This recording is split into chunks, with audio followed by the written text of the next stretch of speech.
পাখির চোখে যতদূর চোখ যায় শুধু পানি আর পানি, এতেই ভাসছে ফেনীর মানুষের ঘরবাড়ি। দেখে মনে হচ্ছে এজন্য ভাসমান শহর, কিন্তু তা নয়। পানির নিচে ডুবে আছে 100টির বেশি গ্রাম, 1 লাখ মানুষও পানিবন্দী।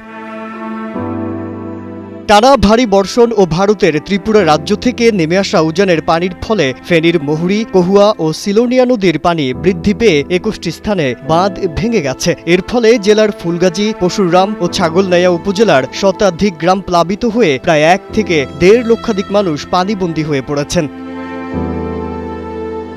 ড্রোন ফুটেজে দেখা গেছে বিস্তীর্ণ এলাকা এবং প্রধান সড়কগুলো কোমর সমান পানিতে ডুবে আছে। প্রবল বর্ষণের সাথে ভারতের ত্রিপুরা রাজ্য থেকে আসা পানির স্রোত মহুরী, কহুয়া এবং সিলোনিয়া নদীর পানি বেড়ে গেছে। পানির প্রবল চাপে 21 জায়গায় বাঁধ ভেঙে গেছে। সেনাবাহিনী, পুলিশ এবং ফায়ার সার্ভিসের কর্মীরা বন্যা কবলিত এলাকায় আটকে পড়া মানুষদের উদ্ধার করে আশ্রয় কেন্দ্রে নিয়ে যাচ্ছেন। 160টিরও বেশি আশ্রয় কেন্দ্রে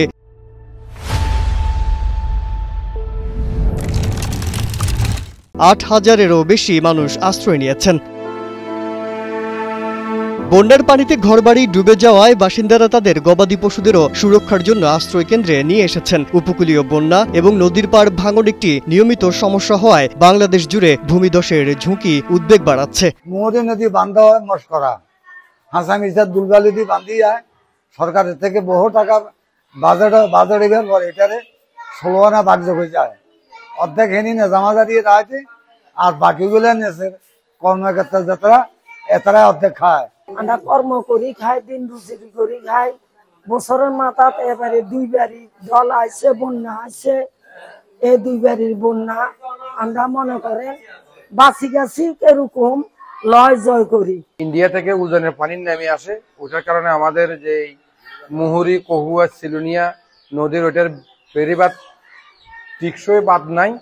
এই জন্য ওই পানিগুলো নামিয়ে আসে আমাদের অত্র এলাকার মধ্যে খুব চাপ সৃষ্টি করে।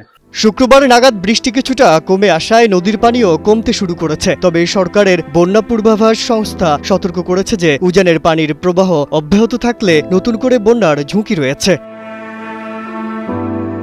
আজহারুল আলম, কালের কণ্ঠ।